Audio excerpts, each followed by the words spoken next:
So I guess I got to fill out my W-9. 1099. Well, I shouldn't say no, but probably not. I'm John Arthur Fiala, your host, and you're listening to When Opinions Collide.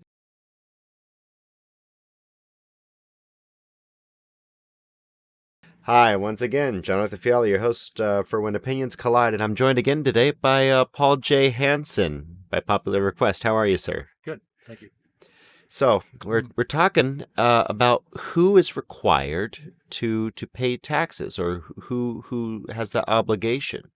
And you have some interesting stuff to share. In your relationship to federal and state taxes, I assume. Yes, sir. Um, the um, the best way to find out if a individual has a tax obligation is to keep the complete burden on the United States. Because if you allow them to shift the burden to you, you will be required. They will make it appear that you're required to pay taxes.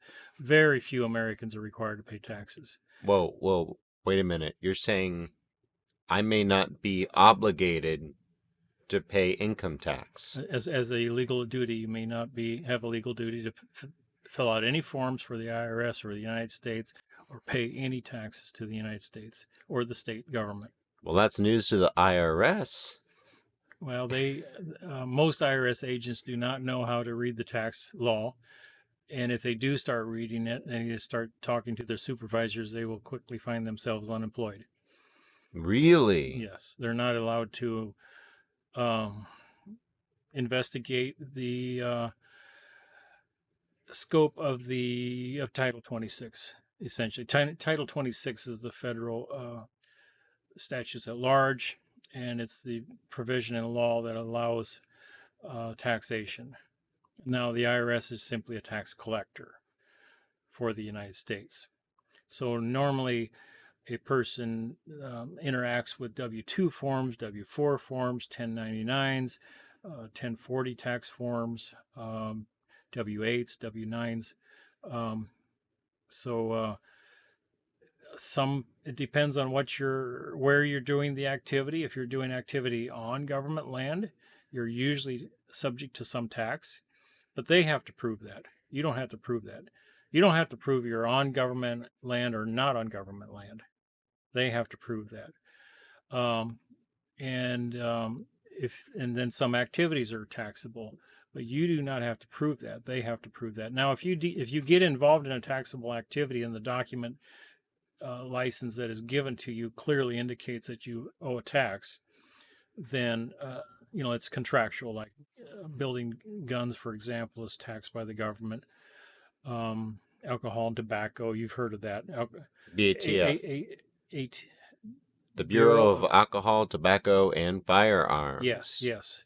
Those are the areas of predominant taxations for American people. But the if you don't have a contract with the United States, you probably don't have a tax nexus with the United States. So, real quick, just to recap Mhm. some of what we talked about earlier, a nexus is a connection. It's a connection for the purposes of jurisdiction. It's actually where the law reaches out and touches you, Okay. is the nexus. Now, the nexus can be contract.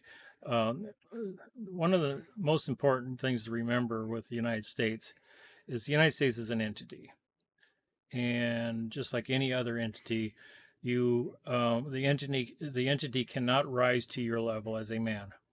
You have to rise to its. You have to lower yourself to its level um, as a fiction. Honest lawyers, will actually say that they cannot represent a man in court. They can only represent a fiction. But the main thing is that the corporation cannot rise to a level of a man. So if you're going to interact with that corporation, you've got to go down to their terms, to its terms, Hmm. which is contractual.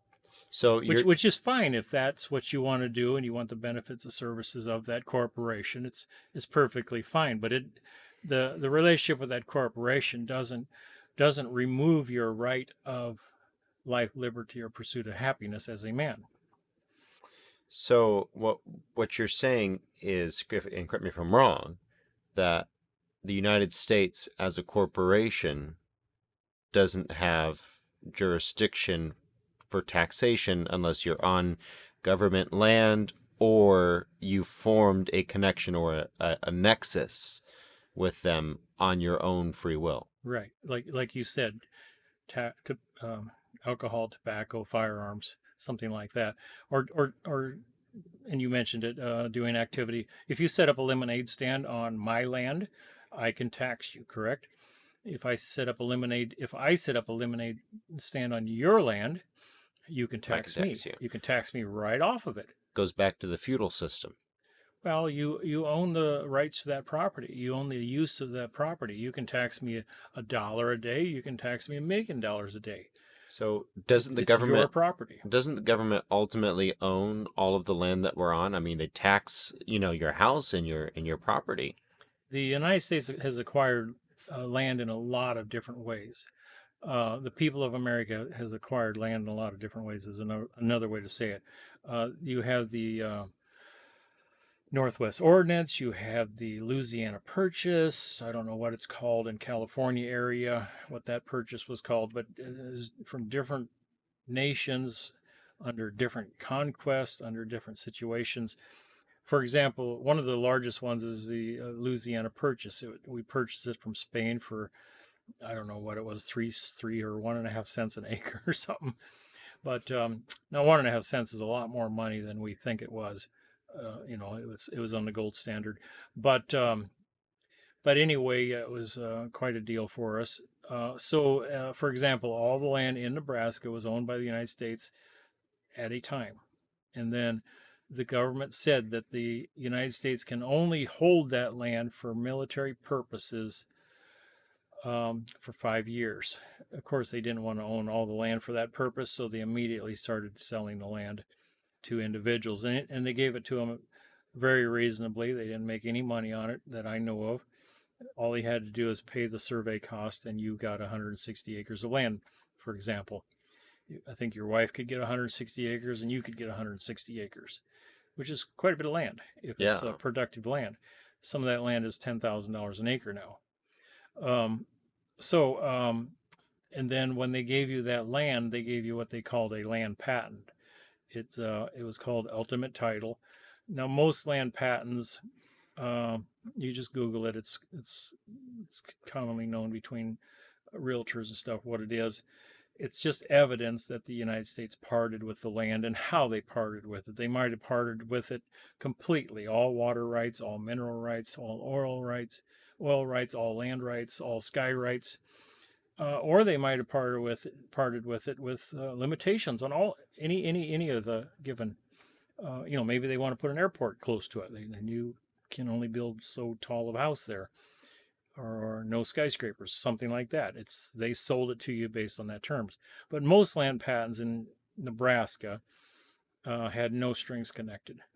Therefore, if you have a land patent, the government has no property taxing right to that land.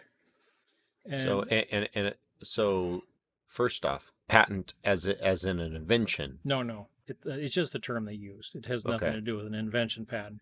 Just the document signed by, at that time, would have been signed by Lincoln. A lot of land patents during the Northwest Ordinance are signed by Lincoln or his office, his Okay. name. But And then second, you're telling me that you don't have to file income tax, you don't have to file or pay property tax no, unless that was in the original land patent that was a taxable property. yeah, and I don't know how they would have connected that to it. I've never seen it directly connected to You're saying any it's tax. rare or Yeah, it'd be rare. unlikely. But if you're selling the land and you want to maintain an interest in that land, you can have as much variety as can be conceived. So So would I need the original land patent? Let's no, say I was going to sell let's say I was going to sell a piece of property. Would I need the original land no, patent from the United States government, no, or I can write my own? no. If there is no land patent, the government still owns it. Let's say your family owns some land for 100 years. If there is no land patent, they don't own it. The family doesn't own it. Nope. It's still the government money. Government still owns it, and they could come and move you off that land. What about squatters' rights? in those states that have that. Like Texas, I believe it's 10 years. I don't think with the United States, I don't think squatters rights operates. I just So never they can do it to us, but we can't do it to them. pretty much, yeah. Squatters rights is a privilege to an activity on specific land, and I don't think it ever goes against their land. Okay. I might be wrong, but Well, when you sue the state's adjudicating that typically. yeah, It's not going to go well. if they want the land, they're going to for military purposes or something. But you got to remember that they're only allowed to own land for military purposes for 5 years, and they must give it back to the public. So if you're squatting on it for 20 years and nobody says anything, you've got a pretty good case that they're not using it for military purpose. So you could go in and say foul because they're not allowed to do that. And a lot of the land that is owned by the United States in America, we're getting off topic here. We'll cover that in the future. I believe they do not have authority to maintain that, to hold that land and keep it from people. You go to Colorado, a lot of that land, beautiful, beautiful developed land, potentially developed land is owned by the government. You can't even hunt on it. You can't do nothing. It's thousands and thousands of acres. Hunt the king's deer. Yeah, but people would love to build $1 million houses in some of those areas with the government. Now that's land that's held unconstitutionally. They don't have the constitution to support them because it's not being used for military purpose. So could the state of Colorado hold that for preservation purposes? I don't think so. Really? I don't think so. So because the state of Colorado is government. That is government. So anything that's called the state of Colorado is military purpose land. So conceivably, you could squat for 20 years. State of Colorado is much smaller than Colorado. Much smaller area of land. The state of Colorado is much smaller area of land than Colorado. The state. Nebraska is 1.4% of Nebraska is state of Nebraska. You're the rest saying is Nebraska. The rest is owned by private citizens. A large majority, 1.5% of Nebraska is owned by the United States. The other is private property. Okay. So we've kind of started to allude to the idea that you don't need to pay income tax. You don't need to pay property tax. How does the government get money to be funded? They own 24% of America. And the United States probably owns 65 or 75% of the stock market. Very tremendous amount of money. Billions and billions and billions and billions and billions of dollars. People are not told about. They're called coffer funds. They're basically funds that pay all the retirement for all the government employees, which is the largest employer in the United States. So they get tariffs. They get income off their land. Now, tariffs have been politicized lately, but weren't tariffs originally one of the largest streams of income for our economy in the 1700s? I haven't studied tariffs much. My understanding was that a significant part of the tax, and this could be wrong, someone quote me, or rather don't quote me, correct me if you know, but my understanding was that the United States government originally got a lot of its funds from tariffs. But you got to remember, in the beginning, the United States owned a lot of land. So actually what they're taxing is the activity on the land. So let's just say you owned an acre of land and I was renting a quarter of that land from you, and you said anything that comes in here, I get a 10% tax on it. Let's say I bring in $1 million lathe to do equipment, I'd have to pay you a 10% tax on it. And if either like it or leave it, it's just the way it is. So the owner is the owner of the land. See, the land, the product shipped into the United States. See, when we say shipped into the United States, we think all the land of America. No, the United States is only 24% of America. So I believe that that you could have things shipped into America and bypass the United States because just don't move any of the product on United States property. Just stay off their land. Um, It's going to be A, tricky, B, potentially frustrating with Border Patrol or but Customs. but you ask them to produce the evidence that you're not allowed to bring a product from Europe, for example, and park it right there on that beach and unload it. And they have to tell you under penalties of perjury that you're not allowed to do that. And if they do tell you under penalties of perjuries and they're not allowed to do it, and it makes you turn that ship back around and send it back to Europe, then you can take them to court and they have to produce that evidence to support their sworn statement. And if they can't do it, guess what? You're going to own their house. So if you let them know that before they make the sworn statement, they're going to do a very thorough investigation before they make that sworn statement. And if they can't make the sworn statement, there's no evidence that you're not allowed to receive that product on that beach and bring it into the land. So Burden of just proof is on them. That's what you want to do. Same as in taxation that we'll get back to here. yeah. So and that's where I want to go. So what you're Mm. saying is, and correct me if I'm wrong, that there is no obligation for most citizens of the United States to pay taxes. Depends how you define citizen. In the U.S. Constitution, I think 13 times the citizen, the original Constitution, was capitalized until it got to the 14th Amendment. Now, what was the 14th Amendment? You have a good handle on that. Yeah, it was the emancipation of Yep. slaves.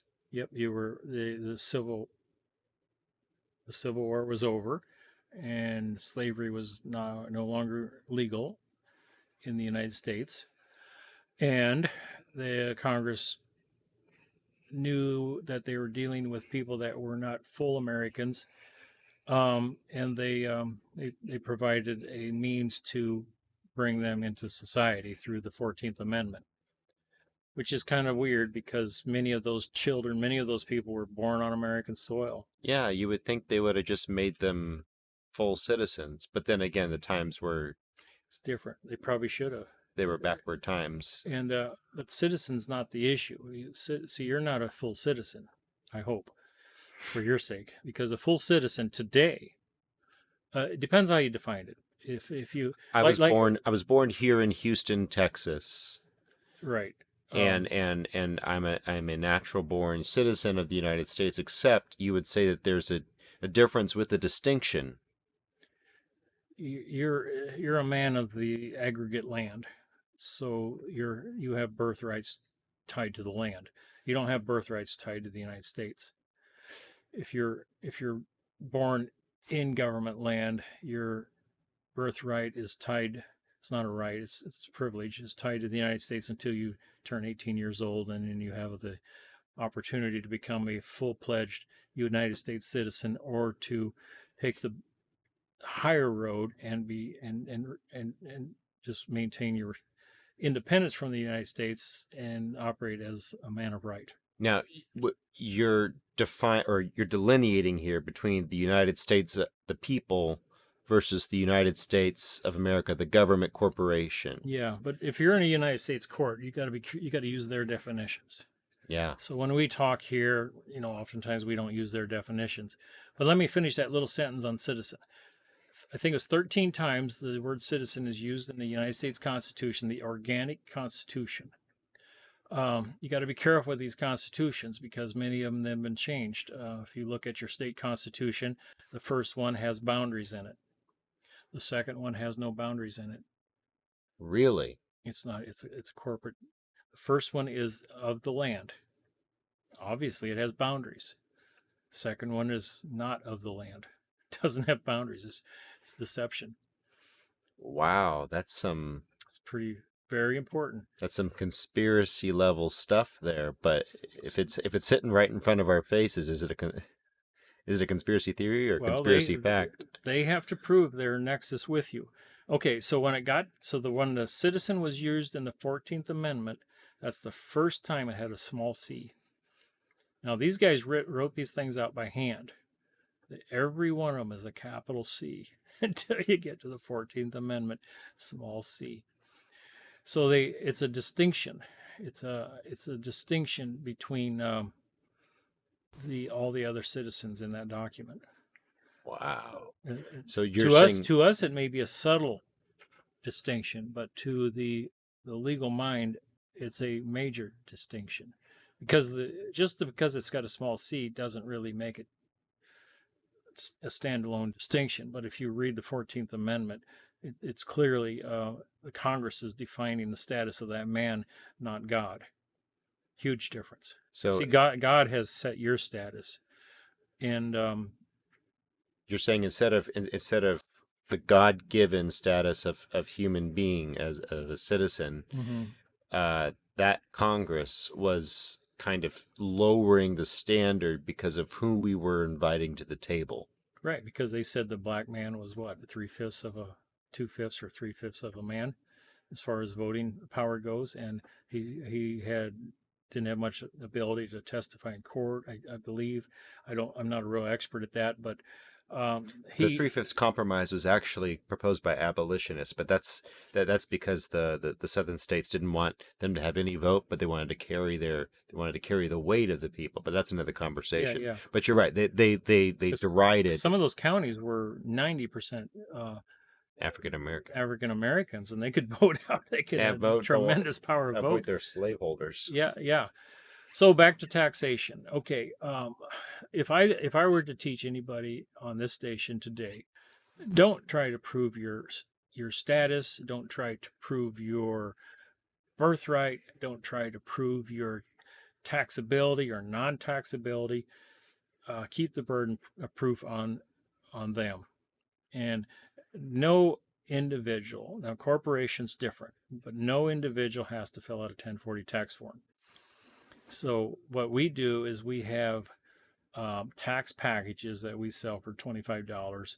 I believe maybe it's 35 for the full package, but and I've got over 1,000 clients, and none of them has ever been prosecuted by the IRS. But that package is documents that you send to the United States and the IRS, and you require that they send you a sworn statement to your taxability, and by law they have to do it. And if they don't do it and they continue to try to tax you, you can sue them for you can actually prosecute them criminally, or have them prosecuted criminally successfully, and then use that evidence in a civil suit for damages. So you're saying if the tax man comes, I send him the form that you write, Mm-hmm. and he comes again unlawfully at this point because Right. they have failed to prove up my debt to them. Because what happens when he comes again? Your wife threatens to divorce you. Yeah, and so now Or it I'm makes you damaged. very nervous. You know, it's the people. It's Some harassment. people cannot handle that. It's harassment. It's not just harassment. It's deprivation of civil rights Yes. under color of law. I mean, they're Yes. coming. They're saying this is the law. It's not the law. Because some people will say, "Prove it, Mister," or the other person will say, "Where do I sign?" Yeah, and that's not biblical. and they're counting on you to say where do I sign? Just get me out of this uncomfortable. They're scared to death. You have a gun, Mhm. and you're going to take me to jail if I don't. Yeah, I've been arrested many times, and I don't have any trouble being arrested. And when they're taking my picture, oftentimes they ask me, "Why are you so comfortable, content with this?" I said, "Well, this is money in the bank." Because they don't have probable cause, they don't have written law to support what they did. This is money in the bank. Oh my goodness. And just for example, this one individual that a friend of mine worked with, they took his house for property taxes. They showed up and drug him out of his house roughly, injured his shoulder, shot his dog, Oh my. burned his meager property in the house, sold the house. 5 years later, my friend got him over $38 million and the house back.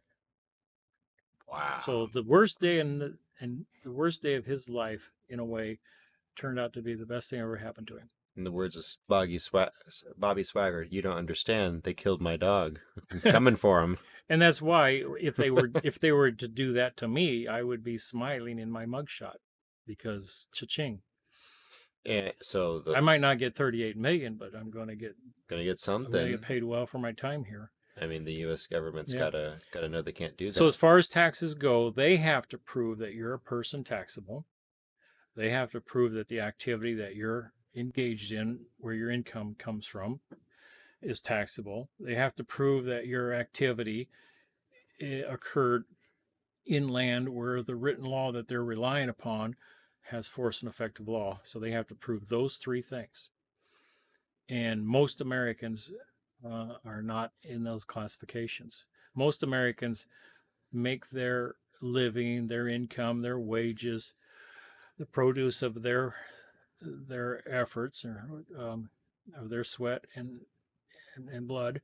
It's a right. It's a God-given right. It's not a state right. See, when they say state right, they're not talking about the Bill of Rights. Don't let a they'll when you're in a U.S. court, they'll talk about you have a right to this, you have a right to that. If you're if that court has jurisdiction over you, you don't have any rights. They're just calling it a right. It's a privilege granted by the legislature, and it's said that way for deception. Remember, I told you that the constitutions that were produced later on, they took out the boundaries. Mm-hmm. It's a completely different constitution. The first constitution went defunct because of the bankruptcy. And the second constitution is a replacement, is supposed to be a temporary replacement for the operation of a government, not the government. And and that one's operating under complete statutory law and not as a right. So we'll talk about when the United States government went bankrupt and how that was really relevant in just a little bit, and also we're going to talk more about some of these very interesting solutions you have for people and their taxes. We'll be right back, folks. We're coming up on a hard break. You've been listening to When Opinions Collide. I'm here with Paul J. Hansen.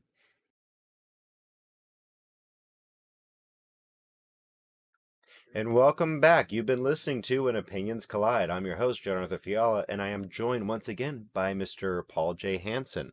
We were just talking about the Constitution and the United States bankruptcy and how the original Constitution was defunct. Would you mind enlightening my listeners about this? It actually may not be defunct. It may just be pushed to the side without our knowledge of its being mothballed in a sense. We're operating underneath the premise of a different Constitution, you're saying? They're operating under it. The original Constitution may activate and still may work with the aggregate, the man of the land. And man is male, female. Makes God created man in His image. And they would be the bureaucracies, the IRS, the ATF, FDA. Those whoever is making a claim against you, that man has to produce the evidence to support that claim. That's the most important thing that anybody can learn from studying law is make them produce their claim. If they're trying to claim that you owe a parking ticket, a speeding ticket, you got to register your car, you got to pay property taxes, federal taxes, state taxes. Just seek out the man that's making the claim and make him produce the evidence of that claim. And then you have the rest of your life to study that evidence. So if you find out it's not proper evidence, you can go back into court and say, hey, foul, this is not evidence that I owe tax. And people have done that actually hundreds of years later when certain laws were passed or certain lands were taken away from Indians, for example, or even Native the whites. Some land was taken away, and hundreds of years later was given back because they showed that they didn't have law to do it. But anyway, okay. As far as taxation goes, like I said, they have to prove that it applies to the person, the activity, and the activity. Now, and we're bringing in the issue of the bankruptcy of the United States. You can actually question some of that and cause the court to be very concerned about what you might bring forth and do that to your advantage. The court will usually quickly find out, the prosecutor will quickly find out if you have knowledge to prevail, or if you're working with somebody that has knowledge to prevail. If they find that out, they generally will walk away from the IRS case. If that's not the case, and they've researched you, they tapped your lines. We have clients that we have found the IRS tapping the phone lines. I guarantee I guarantee you the United States IRS has access to all your phone calls. They don't get a court order to go and preview them or anything like that. They just go they go and go through them. They go through all your trash. But if they can find out that you're a weak target, if you're a soft target, they'll prosecute you, and they'll use their trickery in court because you're ignorant of how to defend yourself. And even though defending yourself is very simple, keep the burden of proof on them. But most people, for example, if you go into the U.S. court and they just ask you if you're a U.S. citizen, if you say yes or no, you're going to lose your case. If you say yes, the court can use that as evidence of a nexus for taxation. If you say no, the prosecutor will say prove it. Can't prove a negative, you're going to you're going to look really bad in front of the jury, and the judge is going to use that as against you. That's why you say, I have no evidence. When they say, John, are you a U.S. citizen? What would you say?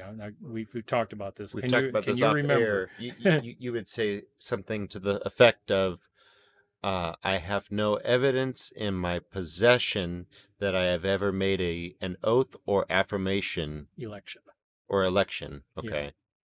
Yeah. Election is a contract. Okay. So I have no evidence in my possession I've ever elected to become a United States citizen. Okay. And I've done that with myself and co-defendant in Florida. We were the first people to win a case in Florida in 9 or more years, and not a single person has ever won a case against the IRS in Northern District of Florida. And that was one of their key questions.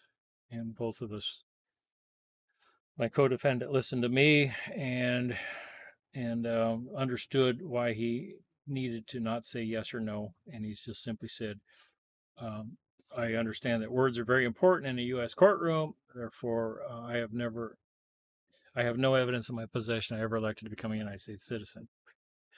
And that's a big step in the right direction of winning your case. And so when they try to offer evidence that you do owe a tax, or you made income in the state or whatever, you just the proper objections and make sure that you get the man that claims that is taxable activity is in the witness stand, so you can ask him what he relies upon that is within the scope of the taxing written laws. So you're saying I would have to subpoena the arresting IRS agent? No, they're going to put evidence in, and they have to tell you where that evidence comes from, and who compiled the data. Right. Wrote the report. And then you're going to tell them that you're going to challenge foundations of that document, and they'll say, and then you can ask them, who is the person that's going to produce evidence of foundation for that document? Let's just say it's a 1040 tax form. They'll say John or David Smith. And then you say, okay, thank you. Then you subpoena, our clients will subpoena David Smith also. So the IRS will be scratching their head like, we subpoenaed him and they subpoenaed him too. And then this doesn't look good. It's kind of scary. This guy knows what he's doing. Yeah. When I get a speeding ticket, I always subpoena the officer. And I mean, those guys come to court and said, nobody's ever subpoenaed me before. They always hope I don't show up. They never subpoena me. See, when you subpoena them, they're your witness. You can direct examination, put them under direct examination with your questions. If you do not subpoena them, they are somebody else's witness, and you can only cross-examine in relationship to the questions that were first posed to them. they make sure that they only ask questions that is in their favor, not in but not damaging them. So you definitely want to let the IRS know that you're going to subpoena every witness they subpoena. And they're going to know right away, like, this guy knows how to beat the IRS. We beat the IRS over 50 times, or I should say, the guy that taught me the tax code beat the IRS over 50 times. Most lawyers never beat the IRS ever. That same guy was probably killed by the government. He was doing just fine, and they found him dead. But which is common with people that cost the government a great deal of exposure. Yeesh. But don't worry about it. They're not going to do that to any of us. We don't. They might do it to me, but that's it's because I'm a lot higher than most people on their charts of exposure. But with the internet, if they would kill me, there's still thousands of people with my material, and 10 or 20 people that are ready to take over the disbursement of it as I am today. So they wouldn't gain anything. And I've had death threats from the government, and Yikes. and I reported it immediately to the proper authorities, and the guys that understood the reality of death threats is just get on the internet and tell as many people as possible. And that's Yeah. the best. That's the best way you can prevent it from ever happening. And make sure that upon your death, that the information will be continued, just dispersed, maybe even more so. So, and with the internet, a great deal of the knowledge I have is working through people that I've met through the internet connections. A tremendous amount of it. Been very difficult without that. So, and as far as federal or state taxes on your income, um, the number one thing is to get a hold of us. And I'll just give you my web address.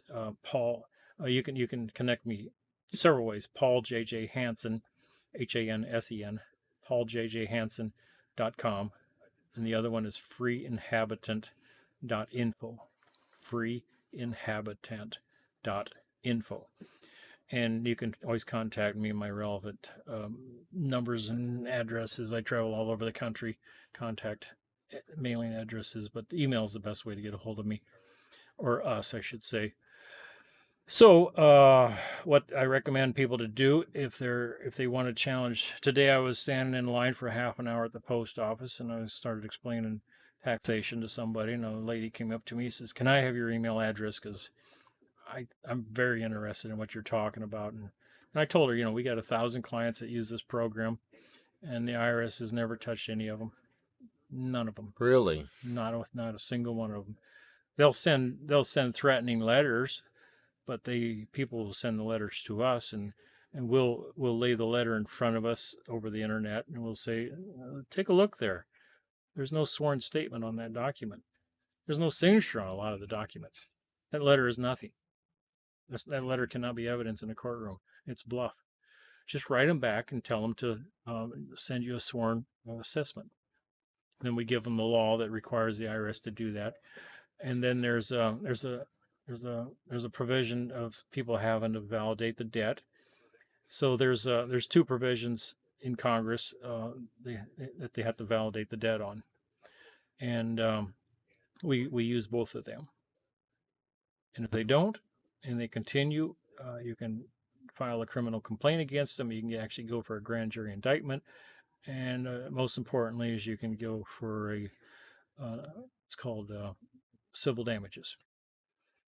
And just stand in front of the jury and tell the jury that the government spends so many $1 million per minute, and I'd like to have one of those minutes out of the year for the damage they've done to me. And the jury looks at each other and goes, "That's pretty reasonable." I would say so. Yeah, most jury goes, "Sounds like, $3-4 million sounds like a lot of money, but it's not to the United States. Just 1 minute." And the jury will go, if we don't do punitive damages at least to that level, it's like nothing. It's nothing to the United States the way it is. It's not even a blip on their radar. No. But at least it's something. At least it's something. And it's a lot to you. Yeah. So it's It makes it much more bearable to stand up against them. Well, especially when they do things that are punitive to you, like they're damaging you. Mm-hmm. It's absolutely important. Let's talk about. Let's say you go down and you sign up for IBM to work with IBM, and they'll slide a paper across the table and they'll ask you to fill out a W-9. And you, if you want to fill out the W-9, they're going to withhold taxes from you. But you say, I'm gonna take the W-9 and I'm gonna take it to my legal counsel. And you don't say I'm not a lawyer. I'm a lawyer, but I'm not an attorney. Attorney's licensed by the state or the Supreme Courts of the state. And then you just come to me and I'll show you how to fill out a W-8 form. W-9 is for a taxpayer, a U.S. person. W-8 is for somebody that doesn't require tax withholdings. So that's a form in the system. Yep, that's the form in their system. And then we put an affidavit. It's a form that allows an amended affidavit to go with it. So we take the W-8, we put our affidavit with it to basically let them know that they're working with somebody that knows how to stop them in any tax court. And we go ahead and put our name right on it. Just let them know that, these guys have stopped everybody in tax court, or not tax court, but U.S. courts already, and they'll just back off and generally tell your employer to go ahead and pay these guys in full, and we will contact you if or when taxes need to be withheld. Wow. So your employer is supposed to take that W-8 and the affidavit, keep it secure, and in the event, they don't even have to notify the IRS of it. But they're supposed to have it in their possession of evidence that, like you, for example, John gave it to us, and we believe John. Here's his affidavit. That there's no evidence that he's taxable, and that takes them completely off the liability. Completely off liability. So it makes it safe for your employer. Yeah. Doesn't take you off the liability, but it takes them off. Yeah, they can rest at ease that the IRS is never going to come back on them for back taxes. And then you get your payment in full. We had an individual that made. I'm trying to think how much he made. He made a lot of money. Can't remember how much. It's thousands and thousands of dollars per month. I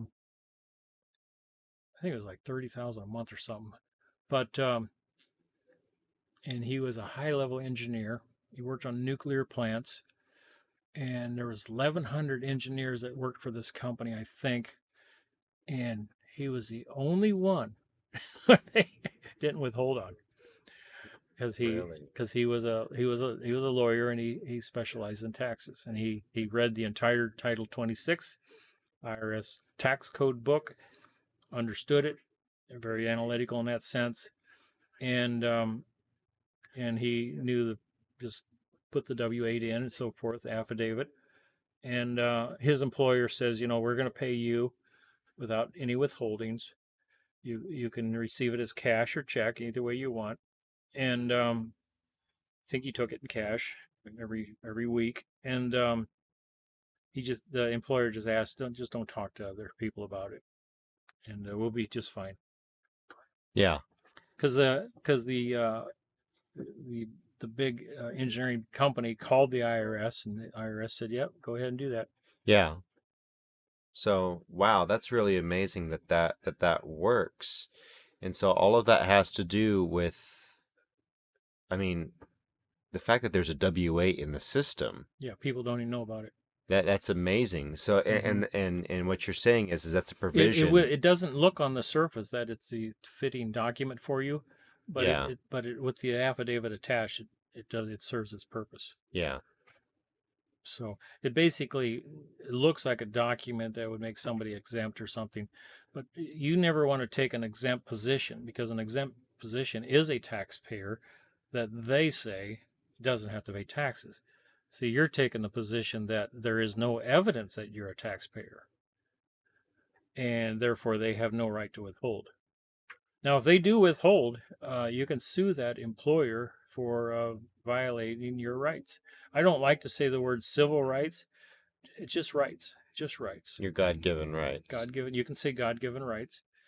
That's not a problem. The jury will understand that. The trouble with civil rights is they there are acts in Congress that are called the Civil Rights Acts. Sure. So kind of stay away from that word civil Yeah, rights. they're sort of related to What's race the relations. yeah? What's the main one? The Civ, 2 or 1960, something Civil yeah, Rights Civil Act. Rights Act Yeah. Okay. Yeah. is the one everyone marched for. You don't want to sound like you're part of that. Yeah. Even though that's not evidence that you are, it's just better to stay away from those words. Well, it's better to focus on what's relevant in the case at hand and not conflate. Right. Right. And if you ever do use the word citizen or rights or state or a term that they use, just make sure you define it at the bottom of your document. Sure. Um, and you'll be all right. So, man, that's crazy. So just to kind of recap this segment, we started off with talking about how the Constitution was undermined during the 1933 bankruptcy, and I think we did actually kind of skip over this. We didn't talk too much about how there's you were saying that there's a secondary set of documents for a lot of state documents, and you were alluding to For example, I'll explain that a little bit. There's an individual in Washington. His name's Lewis Ewing. He's a loose cannon, but he's kind of a genius in his own way. He's very much a loose cannon, but you got to give him credit. He's a researcher, but he actually went into the archives of the Washington State. It's called the Walla Walla Convention, I think it's called. It's way back, and he found the archives of the original Constitution, and he got them certified. Now you can't get them certified anymore. For some reason they just can't find them anymore. they can't find them. But Wow. he did get them certified, and you lay it out side by side, and they're mirrored constitutions, except the boundaries are not included. So So tell my listeners what a boundary the aggregate part. Okay, when you're standing on the soil, you're part of the land. You're part of they use it. The word aggregate. You're part of the substance. Sure. A corporation is not part of the substance. It's a creation in our mind. But the aggregate is part of the dwelling on the land, and dirt and flesh. yep. And that can be the operation of that aggregate can be measured in a three-dimensional space, and we referred to that as land. So never go and say your land is property. You have, as a man, you have land, and then you have property in that land. Oh. One of those properties in that land might be the right to bear arms, the right to free speech, the right to plant your corn. Okay, but there's a distinction. Land is a three-dimensional space, and then you have property. Property is a concept surrounding Property's real different. Property's different than land. Yeah. Okay. Yeah, it's a concept plus probably a lot more. It's an intangible concept about intangibles or tangible items. Right. You could have a genius idea. That's your intellectual and it's property, but it's not land. Correct. It's property. Yeah. So I always say that the government is trying to tax my land and the property in that same land. So just to sort of wrap this up in a nice little bow, or try to, you're saying that with the removal of the boundaries in the Constitution, boundaries referring to they didn't remove from the Constitution. They created a new Constitution for a purely corporate entity, not of the aggregate, not of the land. Okay.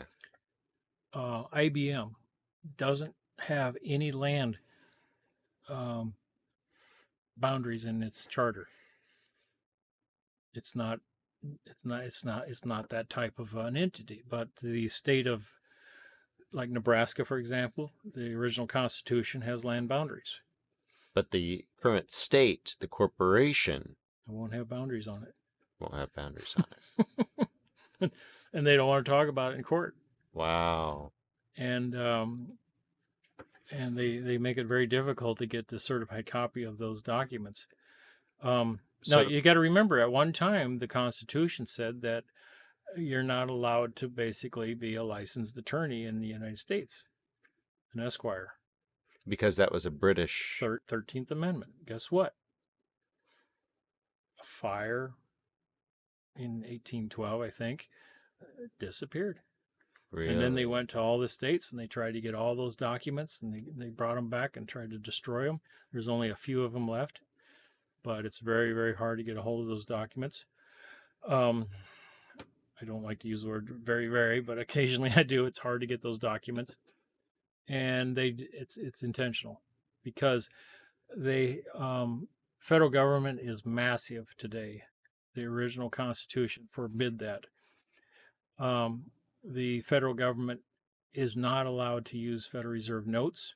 It's unconstitutional. They do it. That would be our dollar bills. Yep, because it's not supported.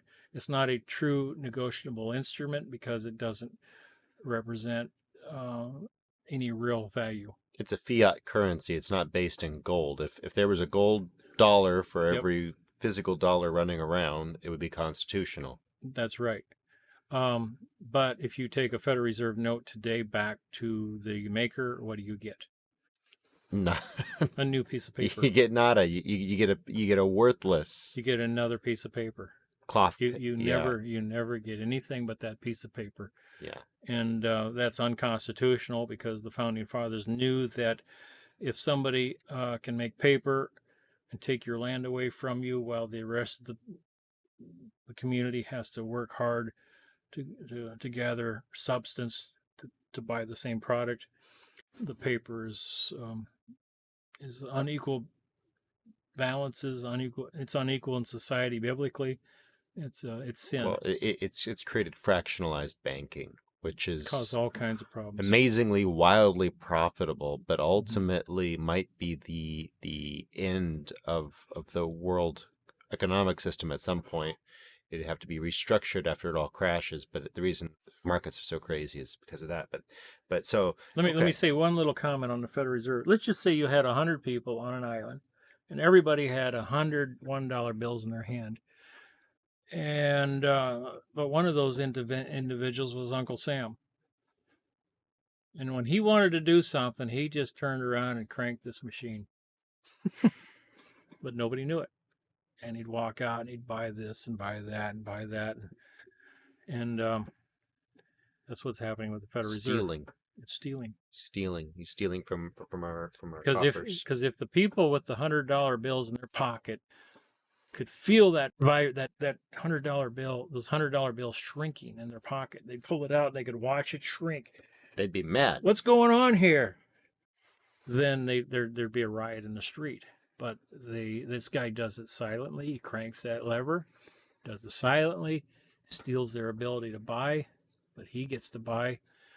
And so every time the government puts out $1 trillion of money into circulation, they're stealing $1 trillion. They're stealing from everybody that has the $100 in their pocket. Whether it's the mom and pop at home or the Chinese that are invested in our market. So if you have $100,000 in the bank and 20 years later you pull it out and try to buy something, it won't be the same. You're horribly disappointed. And sometimes in history, you're really horribly disappointed. Yeah, absolutely. You get to take that $100,000 out and you get to go down and buy a loaf of bread. Used to buy a house.